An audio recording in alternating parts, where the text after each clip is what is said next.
Chapter 1: The Truth or a Lie. Beth Simpson balanced a roll of snowflake-patterned wrapping paper on her knee, trying to keep the edges straight as she taped the seam. Her dad's living room smelled faintly of pine and cinnamon, courtesy of the artificial tree glowing in the corner and the candle flickering on the coffee table. Outside, December had draped the Midwest in a blanket of frost, and the window panes shimmered with condensation. "Dad, do you think the dating market is broken?" Beth asked, her voice casual, but her question hung in the air like a snowflake refusing to fall. Her father, Mark Simpson, paused mid-fold on a box of assorted chocolates. His brow furrowed, and for a moment, Beth thought he hadn't heard her. Then he set the box down and looked at her with that steady, thoughtful expression she'd known since childhood, the one that usually preceded a truth bomb. "Do you want the truth?" he said slowly. "Or a lie?" Beth blinked. "What kind of question is that?" "The truth, obviously. Why would you even ask?" Mark leaned back in his chair, the leather creaking under his weight. "Because you're not going to like it." Something in his tone sent a chill down her spine, colder than the winter air outside. She swallowed. "Try me." He didn't answer right away. Instead, he stood, walked to the kitchen, and returned with 2 steaming mugs of coffee. He handed one to her, then sat down across from her, his gaze drifting to the Christmas tree. The lights reflected in his eyes, softening the lines of his face. "Beth," he began, his voice low, "it's not that the dating market is broken. It's that people are tired. Men, women, everyone. Tired of games. Tired of getting burned." Beth frowned, wrapping paper forgotten. "Games.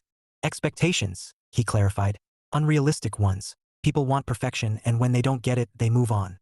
Faster than ever. It's like everyone's disposable now." She stared at him, the words sinking in like stones. "That's depressing." He gave a humorless chuckle. "It is, but it's real. Look, when your mom and I split, it wasn't because we hated each other.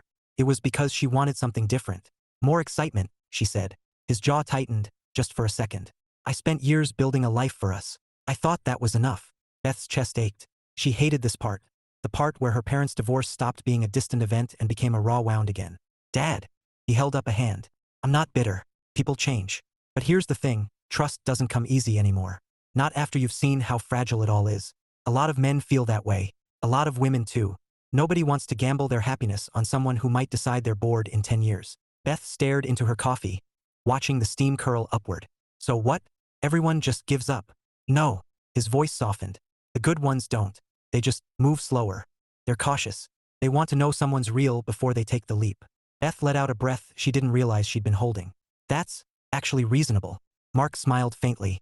"Reasonable doesn't make it easy." For a moment, silence settled between them, broken only by the faint hum of Christmas music from the radio. Beth felt the weight of his words pressing against her chest. Not crushing, but heavy enough to make her think. She tried for humor because that was easier than honesty. "So you're saying I need to start wearing a sign that says, 'Not bored, will commit'?" Mark chuckled, the sound warm and familiar. "Might help." Beth laughed too, but the truth lingered like the aftertaste of strong coffee. Maybe the dating world wasn't dead. Maybe it was just cautious. And maybe, just maybe, she needed to stop waiting for someone to knock on her door and start opening it herself. Chapter 2: The Pep Talk Nobody Asked For. Beth stared at her phone like it had personally betrayed her. The group chat, the brunch squad, was blowing up with holiday plans, memes, and, inevitably, dating complaints. She scrolled past a photo of a friend's cat in a Santa hat and sighed. Her best friend, Jenna, had just dropped the conversational grenade. "Jenna. Ladies, we need to talk. Beth, you're officially on the endangered species list. When was your last date?" Beth groaned aloud. "Why do I even open this app?" She typed back, "Beth, define date." 3 dots appeared instantly. "Jenna. Beth, stop. When was the last time a man bought you dinner?" "Beth. Does my dad count?" "Jenna. No." Beth tossed the phone onto the couch and flopped beside it. The truth was, Jenna wasn't wrong. Her romantic life had been on life support for, well, longer than she cared to admit.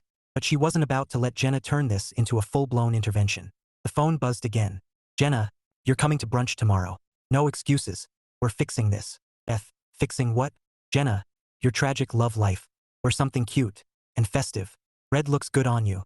Beth stared at the screen, muttering, "Festive? What am I? A Christmas ornament?" The cafe smelled like heaven, fresh coffee, warm pastries, and a hint of peppermint. Beth slid into the booth across from Jenna and their mutual friend, Marcy, who was already halfway through a mimosa. Jenna grinned like a woman on a mission. "Okay, Beth, we've decided you need a plan." Beth raised an eyebrow. "A plan?" Marcy nodded solemnly. "Operation. Get Beth a date." Beth laughed, nearly choking on her latte. "That sounds like a bad reality show." "Exactly," Jenna said, eyes sparkling. "Except this one has a happy ending." Beth shook her head. Guys, I'm fine. Really. I've accepted my fate as a cat lady without the cats. Jenna leaned forward, her voice dropping to a conspiratorial whisper. Beth, you're 26. You're gorgeous. You're smart. And you're wasting all that on Netflix and takeout. Beth opened her mouth to argue, but Jenna held up a finger. Nope, not today. Today we brainstorm. Marcy pulled out her phone like a general unveiling battle plans. Option 1. Dating apps. Beth groaned. Hard pass. Last time I tried that, I matched with a guy whose bio said, looking for someone to split rent. Jenna winced. Okay, fair. Option 2. Holiday events. Ugly sweater parties, charity drives, tree lightings. Beth snorted. Because nothing says romance like competing for the ugliest sweater. Option 3, Marcy said, eyes gleaming. Speed dating. Beth nearly spit out her coffee. Speed dating? What is this, 2005? Jenna grinned. It's retro, like vinyl, and apparently making a comeback. Beth stared at them, incredulous. You two are insane. Insane and invested, Jenna said sweetly. You're doing it. Beth laughed, shaking her head. No way. Jenna smirked. Already signed you up. Beth froze. You what? Marcy raised her mimosa in salute. Next Friday, 8 p.m. wear something killer. Beth buried her face in her hands. I hate you both. Jenna patted her arm. You'll thank us when you meet Mr. Right. Beth peeked through her fingers. Or Mr. Wrong in 12 different variations. Jenna grinned. Either way, it'll make a great story. Beth groaned again, but deep down, beneath the sarcasm and dread, something flickered. Curiosity, maybe even hope, or maybe it was just the caffeine. Either way, she had a feeling her quiet little life was about to get loud. Chapter 3, Wardrobe Wars and Existential Dread. Beth stood in front of her closet like a soldier surveying a battlefield. Rows of sweaters, blouses, and jeans stared back at her, utterly unhelpful. She tugged at a hanger, revealing a red dress she'd bought 2 years ago for a wedding that never happened. Festive, she muttered. Jenna would approve. She held it up, squinting at the neckline. Was it too much? Too little? Did speed dating have a dress code? She had no idea. Her stomach churned like a snow globe in a toddler's hands. The phone buzzed on her dresser. Jenna, of course. Jenna, how's the prep going? Beth typed back. Beth, I'm considering faking the flu. 3 dots appeared instantly. Jenna, don't even think about it. You're going. Wear the red dress. Trust me. Beth groaned. Jenna had psychic powers when it came to her wardrobe. Beth, fine. But if I die of embarrassment, you're giving the eulogy. Jenna, deal. Make it spicy. Beth tossed the phone aside and slipped into the dress. It fit miraculously, but now came the real challenge. Hair and makeup. She wasn't a beauty guru. Her idea of glam was tinted lip balm and dry shampoo. Tonight, though, she needed to look like someone worth 12 5-minute conversations. 30 minutes later, Beth stood in front of the bathroom mirror, mascara wand in hand, whispering to her reflection like a coach before the big game. You're fine. You're charming. You can talk about books, or coffee, or weather. She groaned. God, I'm going to sound like a meteorologist. She dabbed on lipstick, then immediately wiped half of it off. Too bold. Too subtle. Too something. Her pulse thudded in her ears. The phone buzzed again. Jenna, naturally. Jenna, pics or it didn't happen. Beth snapped a selfie and sent it. Jenna, you look amazing. Go slay. Beth stared at the screen. Slay? I'm more likely to faint. By the time Beth slid into her car, her nerves were a full-blown marching band. She gripped the steering wheel like it might run away. Every stoplight felt like a countdown to disaster. What do you even say to strangers? She muttered. Hi, I'm Beth, and I haven't dated since Obama was in office? Great opener. She pulled into the parking lot of the trendy downtown wine bar hosting the event. Twinkling lights framed the windows, and laughter spilled out into the cold night air. Beth sat there for a full minute, staring at the entrance like it was the mouth of a dragon. Her phone buzzed one last time. Jenna, you got this. Text me when you meet someone cute. Beth typed back. Beth, define cute. Jenna, not wearing socks with sandals. Beth snorted. Low bar. I can work with that. She took a deep breath, grabbed her purse, and stepped out into the crisp December night. Her heels clicked against the pavement, each step echoing her mantra. Don't trip. Don't babble. Don't run back to the car. Inside, the bar glowed with warm light and holiday cheer. A hostess smiled and gestured toward a cluster of tables where men and women were already mingling. Beth's stomach flipped like a gymnast. This was it. No turning back. 12 strangers, 5 minutes each, and one very nervous woman in a red dress. Beth squared her shoulders, pasted on a smile, and thought, if nothing else, at least it'll make a great story. Chapter 4, 12 Conversations and a Partridge in a Pear Tree. Beth perched on the edge of her chair, clutching her glass of water like a lifeline. The wine bar buzzed with chatter and clinking glasses, festive lights twinkling overhead. A cheerful coordinator in a sequined blazer tapped the mic. Welcome, everyone. You'll have 5 minutes per round. When the bell rings, ladies stay seated, gentlemen rotate. Ready? Go. Beth inhaled sharply as the first man approached. Round 1. Showtime. Round 1. The accountant. Hi, I'm Greg, said a man with wire-rimmed glasses and an earnest smile. I do taxes. Beth blinked. Like, for fun. He chuckled. For work, but sometimes for fun. Beth smiled politely, wondering if that was a joke or a cry for help. They spent the next 4 minutes discussing deductions and the tragedy of receipts. When the bell rang, Beth scribbled nice guy. Loves spreadsheets. Probably dreams in Excel. Round 2. The gym enthusiast. Next came a man in a fitted polo who looked like he could bench press a small car. Name's Tyler. You work out. Beth glanced at her arms, which were currently engaged in the strenuous activity of holding a water glass. I walk. Occasionally. Tyler nodded solemnly. Walking's good. Cardio.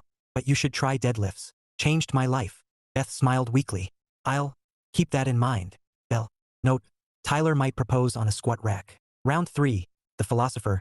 Do you believe happiness is a choice? Asked a man with a man bun and a scarf that looked like it had seen things. Beth blinked. Sometimes? He leaned in. Interesting. Most people say yes. But what is choice, really? Beth spent 5 minutes nodding while internally screaming. Bell. Note, deep thinker. Possibly allergic to small talk. Rounds 4 through 8.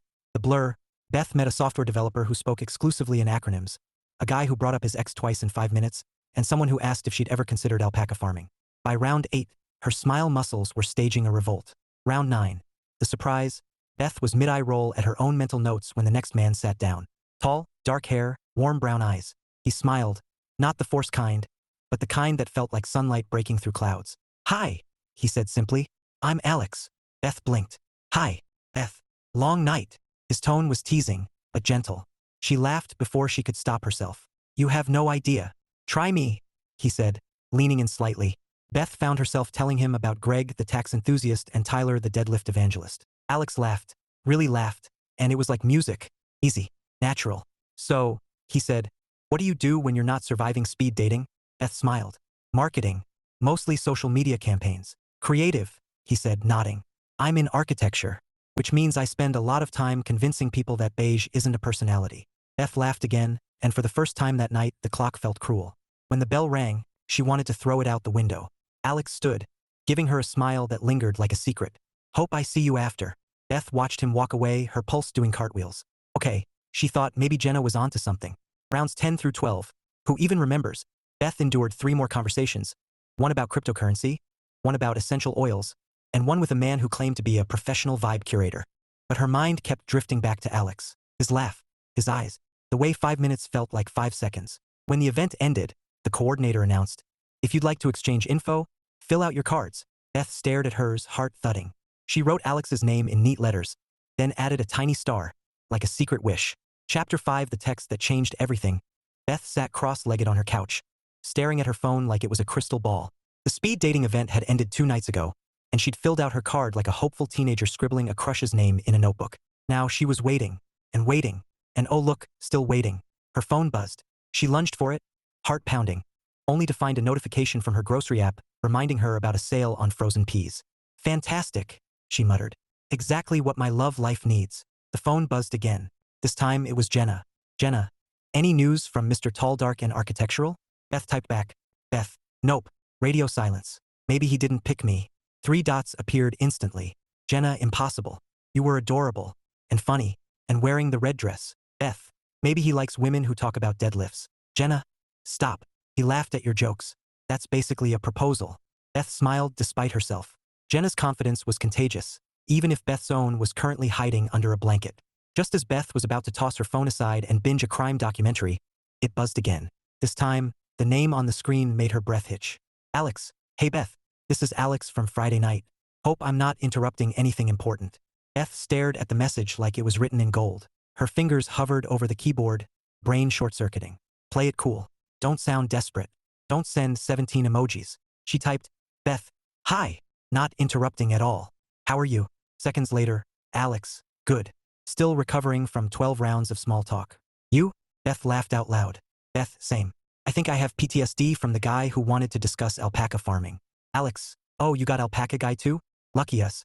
Beth grinned, warmth blooming in her chest. This felt easy, natural, like their 5-minute conversation had never ended. Alex, Listen, I was wondering, would you like to grab coffee sometime? Somewhere with 0 bells and no alpacas. Beth's heart did a full Olympic routine. Coffee. With Alex. She typed back before her nerves could stage a coup. Beth. I'd love that. Beth barely hit send before her phone exploded with another message. Jenna. Of course. Jenna. Well? Beth typed. Beth. He texted. We're getting coffee. Jenna replied with a string of celebratory emojis, including a dancing llama for reasons Beth chose not to question. Jenna. I told you. Operation Get Beth a Date. Success. Beth smiled, shaking her head. You're insufferable, she muttered fondly. Chapter 6, Coffee and Chemistry. Beth arrived 10 minutes early because of course she did. The cafe was cozy, all warm wood and soft jazz, with a chalkboard menu boasting seasonal drinks like peppermint mocha bliss and gingerbread latte supreme. She chose a corner table, the one with a view of the door, and tried not to look like someone waiting for a blind date, even though that's exactly what she was doing. She fiddled with her phone, checked her lipstick in the front-facing camera, and whispered to herself, "You're fine. You're charming. You're not going to spill coffee on him." The door opened and in walked Alex. Tall, easy smile. Dark hair dusted with snowflakes like he'd stepped out of a holiday movie. Beth's pulse did a somersault. "Hey," he said, spotting her instantly. His smile widened. "You beat me here." Beth laughed, standing to greet him. "I have a chronic fear of being late." "Good trait," he said, shrugging off his coat. "Better than chronic lateness." He slid into the chair across from her, and suddenly the cafe felt smaller, warmer. Beth tried to remember how to breathe like a normal human. "So," Alex said, picking up the menu, "are you a classic coffee person or a seasonal special person?" Beth grinned. "Depends. If it involves whipped cream and sprinkles, I'm in." "Risk taker," he teased. "I like it." She laughed, scanning the options. "What about you?" "Straight black," he said. "Architect brain. Minimalist." Beth raised an eyebrow. "No sugar? No cream?" "Nope. Just pure coffee." She shook her head. "That's intense." He smiled. "I like to keep things simple." Beth ordered a peppermint mocha because, frankly, she needed all the comfort sugar could provide. Alex ordered his austere black coffee, and they settled in. "So," Alex said, leaning forward, "tell me something about you that didn't come up during speed dating." Beth blinked. I once accidentally wore 2 different shoes to work." He laughed, warm and genuine. "That's impressive. How long before you noticed?" "Lunch break," she admitted, grinning. "I spent the whole morning wondering why my left foot felt taller." Alex chuckled, shaking his head. "That's a good one. Okay, my turn. I once designed an entire building model upside down." Beth's eyes widened. "Seriously? Seriously?" he said deadpan. "Client presentation. Everyone was very polite about it." Beth laughed so hard she nearly snorted. "That's amazing. Humbling," he said with a grin. "But amazing in hindsight." The conversation flowed like good coffee, smooth, warm, with just enough kick. They talked about holiday traditions, favorite movies, and why gingerbread houses were structurally unsound. Beth found herself leaning in, laughing easily, forgetting the nerves that had knotted her stomach all morning. When Alex smiled at her, really smiled, it felt like sunlight breaking through a Midwest winter. And when his hand brushed hers as he reached for his cup, her heart did a full gymnastics routine. After an hour that felt like 10 minutes, Alex glanced at his watch. "I should let you go before we get kicked out for loitering." Beth smiled, reluctant to move. "Yeah, I guess." He stood, pulling on his coat, then hesitated. "This was fun." "It was," she said, her voice softer than she intended. He grinned. "Let's do it again. Dinner next time." Beth's pulse skyrocketed. "I'd like that." "Great," he said, his smile lingering like a promise. "I'll text you." Beth watched him walk out into the snowy evening, her peppermint mocha forgotten. For the first time in years, her heart felt light, like maybe, just maybe, this winter wasn't going to be so cold after all. Chapter 7, The Post-Date Autopsy. Beth lay sprawled across her bed, phone in hand, staring at the ceiling like it held the secrets of the universe. The coffee date had been perfect, almost suspiciously perfect, and now her brain was spiraling into Olympic-level overthinking. She opened the group chat. Jenna was already there, waiting like a hawk. "Jenna. Well? Bill." Beth typed. "Beth, it was good." 3 dots appeared instantly. "Jenna. Good? That's all you've got? I need details, woman." Beth sighed and started typing. "Beth, we talked. We laughed. He asked me to dinner." "Jenna. Dinner. That's basically a second-round draft pick. You're in." Beth smiled, but her mind was still running laps. Did he really mean dinner as in soon? Or dinner as in sometime before the next presidential election? And what did "I'll text you" mean? Tonight? Tomorrow? Next Christmas? Beth flopped onto her stomach, scrolling through their text thread for the 15th time. "Hey Beth, this is Alex from Friday night. Hope I'm not interrupting anything important." Was that casual or calculated? Did important mean he assumed she had a life? Did her response sound too eager? Too chill? 2. Something? She groaned into her pillow. Why am I like this? Her phone buzzed again. Jenna, naturally. Jenna, you're spiraling, aren't you? Beth typed. Beth, define spiraling. Jenna, reading texts like they're ancient prophecies. Beth smirked. She knows me too well. Before Beth could type a witty comeback, her phone rang. Jenna, of course. Okay, Jenna said without preamble. Walk me through everything. Start with what you wore. Beth laughed. You already saw the dress. Fine. Then tell me about the vibe. Was there eye contact? Did he lean in? Did he laugh at your jokes or just pity chuckle? Beth rolled onto her back, staring at the ceiling. He laughed. Real laugh. And he told me about a building he designed upside down. Jenna gasped. That's adorable. He shared an embarrassing story? Girl, that's intimacy. Beth chuckled. Pretty sure it's just humility. Humility is hot, Jenna declared. So when's dinner? He said he'd text, Beth said, voice tight with nerves. Jenna groaned. Men and their vague timelines. Okay, here's what you do, you wait. No double texting. No emoji storms. Just chill. Beth snorted. You're telling me to chill? That's rich. I'm telling you to fake chill, Jenna corrected. Big difference. As if the universe had impeccable comedic timing, Beth's phone buzzed mid-call. She glanced at the screen and froze. Jenna, she whispered. It's him. Read it. Jenna shrieked. Beth opened the message. Alex, hey, any chance you're free Friday night? There's a new Italian place I've been wanting to try. Beth's heart did a full gymnastics routine. She grinned so hard her cheeks hurt. Friday, she breathed. Dinner. Jenna squealed like a cheerleader. Girl, you're in. Operation Get Beth a Date is officially a franchise. Beth laughed, warmth flooding her chest. For the first time in years, the future didn't feel like a blank page. It felt like the start of a story she actually wanted to read. Chapter 8 Pasta, Candlelight, and Heartbeats. Beth stood outside La Bella Vita, the new Italian restaurant everyone in town had been buzzing about. Warm lights spilled through the windows, and the scent of garlic and fresh bread drifted into the crisp December air. She smoothed the skirt of her emerald green dress, festive but not screaming Christmas tree, and took a steadying breath. Her phone buzzed. Alex, just parked. Be there in 2. Beth typed back. Beth, no rush. I'm outside pretending I'm not freezing. She slipped her phone into her clutch just as Alex appeared, brushing snow from his coat. He looked effortlessly handsome, like winter had decided to accessorize him with charm. Hey, he said, smiling that easy smile that made Beth's pulse skip. You look amazing. Beth felt heat rush to her cheeks. Thanks. You clean up pretty well yourself. He grinned. Shall we? The hostess led them to a small table by the window, where candles flickered and soft Italian music played in the background. Beth slid into her seat, trying not to knock over the water glass. Alex sat across from her, his presence warm and steady. This place smells incredible, Beth said, inhaling deeply. Dangerous, Alex replied. I might order everything on the menu. Beth laughed. I'll help you. They scanned the menus, trading commentary like seasoned critics. Risotto, Beth mused. Always a gamble. True, Alex said, but high reward if done right. Beth smirked. You sound like you're pitching a building design. He chuckled. Occupational hazard. When the waiter arrived, Beth ordered chicken piccata, and Alex went for seafood pasta. They added a basket of garlic bread because, as Alex put it, life's too short for carb restrictions. As they waited, the talk flowed easily. Holiday plans, favorite childhood memories, even embarrassing stories. Beth confessed to once accidentally sending a work email to her entire company instead of one client. What did it say? Alex asked, eyes gleaming. Beth groaned.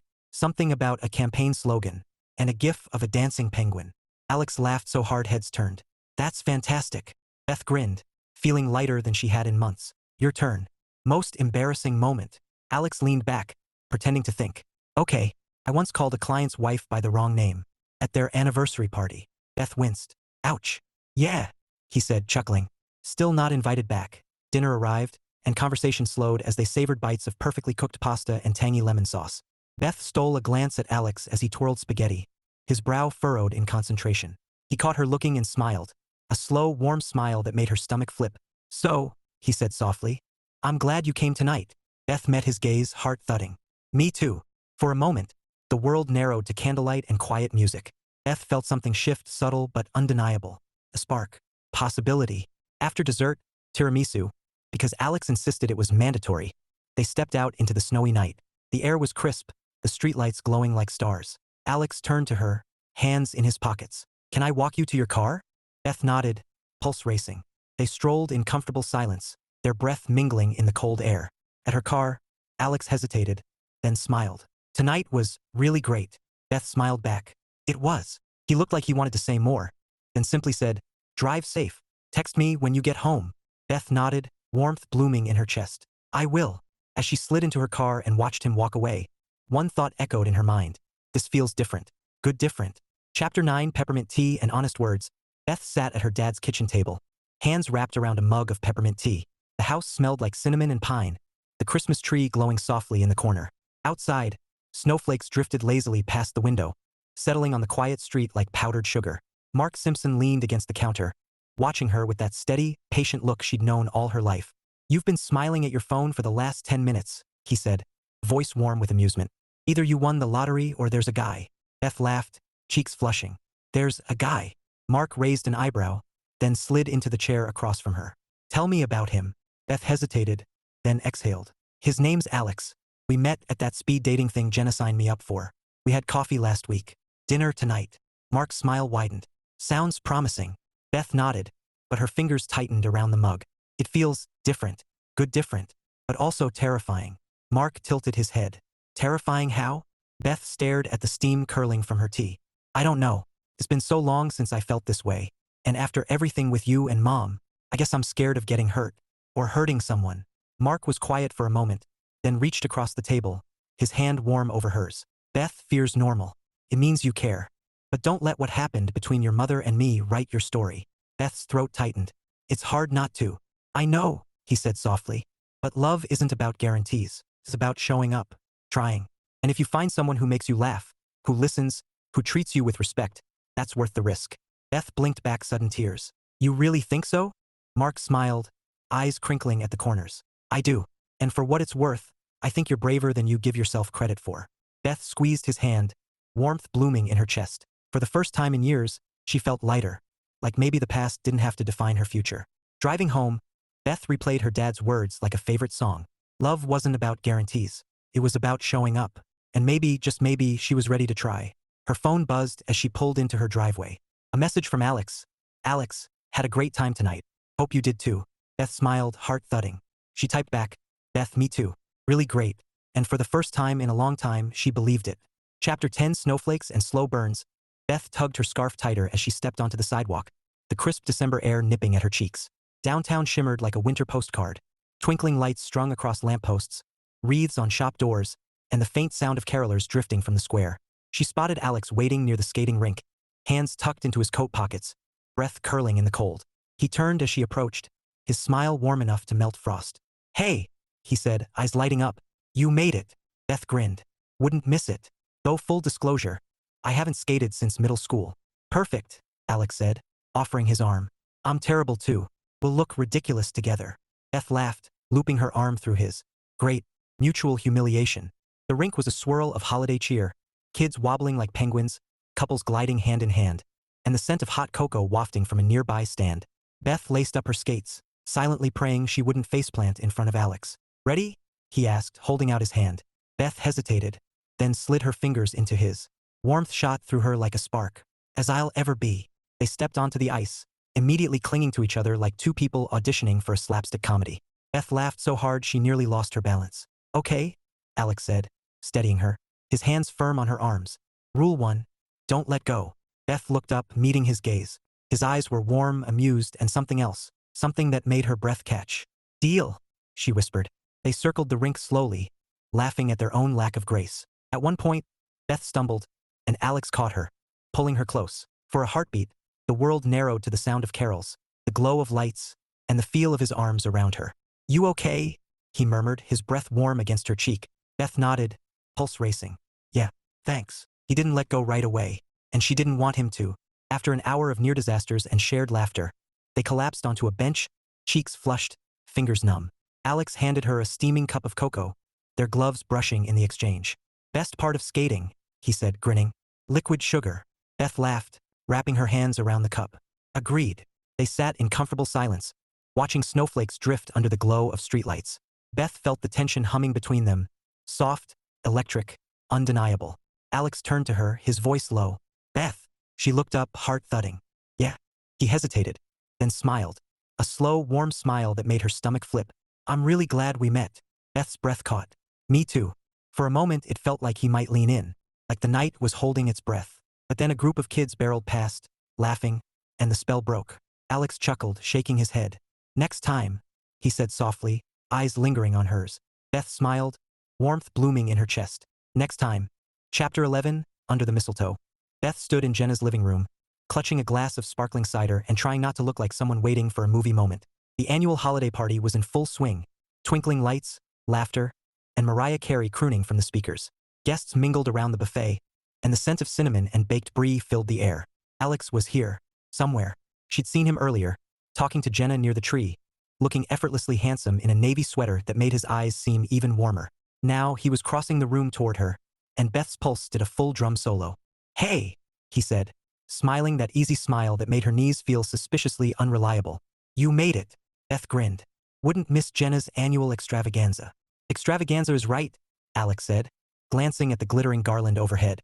"I think this house could power the city grid." Beth laughed, the sound bubbling out like champagne. "She takes Christmas very seriously." They drifted toward the quieter side of the room, near the fireplace where stockings hung like cheerful sentinels. Conversation flowed easily, holiday plans, favorite traditions, and a debate over whether gingerbread houses were edible or purely decorative. Beth felt the warmth of his presence, the way his laughter seemed to wrap around her like a blanket. And then Jenna's voice rang out from across the room, mischievous and loud. "Beth, Alex, you're under the mistletoe." Beth froze. Slowly, she looked up. Sure enough, a sprig of green dangled above them, tied with a red ribbon. Her cheeks flamed. Alex chuckled, eyes crinkling at the corners. "Well, rules are rules." Beth's heart thudded like a bass drum. "Rules." He stepped closer, his voice low, teasing but gentle. "Holiday tradition. Can't break it." Beth swallowed hard, her breath catching as the space between them vanished. His hand brushed hers, warm, steady, and then his lips were on hers, soft and sure, tasting faintly of cider and something sweeter. The world seemed to hush. No music, no chatter. Just the glow of lights and the feel of his kiss, tender and lingering, like a promise whispered against her skin. When they pulled back, Beth's pulse was a wildfire. Alex smiled, his forehead resting lightly against hers. "Merry Christmas," he murmured. Beth laughed softly, breathless. "Best one in years." Later, as they stood by the fire, Beth felt something shift deep inside.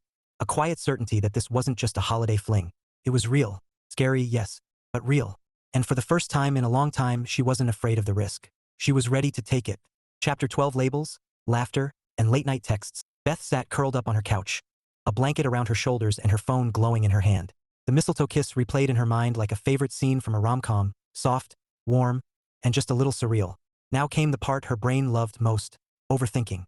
Her phone buzzed. "Alex, Alex, made it home." Still smiling like an idiot, FYI. Beth grinned, typing back. "Beth, same. Pretty sure my cheeks are permanently pink." 3 dots appeared. Then Alex. "So, what do we call this?" Beth froze, staring at the words. Her heart thudded like a drumline. What did they call this? Dating? Seeing each other? A holiday fling? Her fingers hovered over the keyboard, then typed, "Beth.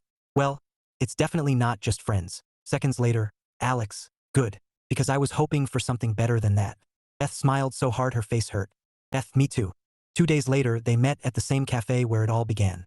Beth arrived early again because some habits die hard, and Alex walked in with that easy smile that made her stomach flip. "So," he said, sliding into the chair across from her. "We survived speed dating, coffee, dinner, skating, and mistletoe ambushes. What's next?" Beth laughed, stirring her latte. "You make it sound like a reality show." "Season finale," he teased. "Do we renew for another season?" Beth grinned. "I think so." Alex leaned in, his tone softening. "Beth, I like you. A lot. And I'd really like to keep seeing you. Past Christmas, past New Year's, past all of it." Beth's chest warmed like someone had lit a candle inside. "I'd like that too." They talked about schedules, holiday chaos, and the fact that Beth's dad already suspected something. Alex promised he wasn't scared of parental interrogation. Beth promised not to panic if Jenna started planning their wedding in the group chat. By the time they left the cafe, Beth felt lighter than she had in years. No labels carved in stone, no pressure. Just 2 people choosing to show up for each other. And that felt like enough. That night, as Beth curled up under her blanket, her phone buzzed again. "Alex. Next date idea. Snowman building contest. Loser buys hot cocoa." Beth laughed, typing back. "Beth, prepare to lose." And for the first time in a long time, the future didn't feel scary. It felt like possibility, and maybe even love. Chapter 13 Midnight and New Beginnings. Beth stood on the rooftop terrace of the downtown hotel, bundled in her favorite coat, the city lights glittering below like fallen stars. The New Year's Eve party hummed with laughter and music, but up here, everything felt quieter. Just the crisp winter air, the glow of string lights, and Alex beside her. He handed her a glass of champagne, his fingers brushing hers. 1 minute to midnight, he said, smiling that easy smile that still made her stomach flip. Beth glanced at the crowd inside, then back at him. Hard to believe this year's almost over. Hard to believe we met 2 weeks ago, Alex said, his tone warm, teasing. Feels longer. Beth laughed softly. In a good way? In the best way, he said, eyes steady on hers. The muffled sound of the countdown drifted from inside. 10, 9, 8. Beth's heart thudded in time with the numbers. She thought of the past year, the quiet nights alone, the doubts, the fear of risking her heart. And then she thought of now. Laughter on a skating rink, candlelight over pasta, a kiss under mistletoe, a spark that had grown into something real. 3. Fireworks burst across the sky, painting it in gold and crimson. Beth turned and found Alex already watching her, his expression soft, certain. Happy New Year, he murmured. Beth smiled, breath catching. Happy New Year. And then he kissed her, slow, deep, and sure, like a promise written in starlight. The world seemed to hush again, fireworks fading to a distant hum. When they pulled back, Beth felt something settle inside her. A quiet, steady joy. Later, as they stood hand in hand watching the city glow, Beth realized something. Love wasn't about guarantees. It was about showing up, taking the risk, and letting someone in even when it scared you. She squeezed Alex's hand, warmth blooming in her chest. For the first time in years, the future didn't feel like a blank page. It felt like a story she couldn't wait to write.